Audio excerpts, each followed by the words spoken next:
TBP news, आवाज तुमचा, साथ आमची। मंदरवाडी ते कात्रज बायपास रस्त्यावर रात्री मोठ्या प्रमाणावर चोऱ्या होताना दिसून येत आहे। उरुळी देवाची खिंडीकडून आदर्श नगरकडे जाणाऱ्या रस्त्यावर देखील अनेक नागरिकांना रात्रीच्या वेळी अडवून चोऱ्या झालेल्या अनेक घटना घडलेल्या आहेत। काल रात्री देखील या ठिकाणी एका नागरिकाला अडवणूक करत मारहाण करण्यात आली आणि त्याच्याकडील पैसे आणि इतर वस्तू काढून घेण्यात आले। अशा अनेक वेळा चोऱ्या झाल्याने काल रात्री उशिरा आदर्श नगर मधील अनेक नागरिक एकत्र येत भेकराई नगर पोलीस चौकीत जाऊन झालेल्या घटनेची माहिती दिली आणि या परिसरात होणाऱ्या चोऱ्या आणि नागरिकांना होणारा त्रास कमी व्हावा यासाठी पोलीस प्रशासनाने रात्रीच्या वेळी गस्त घालावी आणि येथे होणारे गैरप्रकार थांबवावे।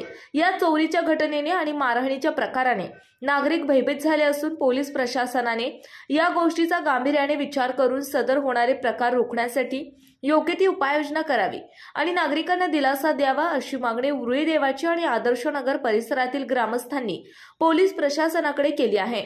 कात्रज बायपास रस्त्यावरून आदर्श नगरकडे जाणाऱ्या रस्त्यावर स्ट्रीट लाईटची सुविधा नाही, ही गोष्ट उरुळी देवाची गावचे माजी सरपंच तात्यासाहेब भाडळे पाटील यांनी संसदरत्न खासदार सुप्रियाताई सुळे यांच्या निदर्शनास आणून दिले होते। त्यावेळी संसदरत्न खासदार सुप्रियाताई सुळे यांनी पुणे महानगरपालिकेचे अतिरिक्त आयुक्त यांना निवेदन देत सदर रस्त्यावर लवकरात लवकर स्ट्रीट लाईटची व्यवस्था करावी अशा सूचना संसदरत्न खासदार सुप्रियाताई सुळे यांनी अधिकाऱ्यांना केल्या असून लवकरच या रस्त्यावर स्ट्रीट लाईट बसवण्यात येईल अशी माहिती उरुळी देवाची गावचे माजी सरपंच तात्यासाहेब भाडळे पाटील यांनी दिली आहे।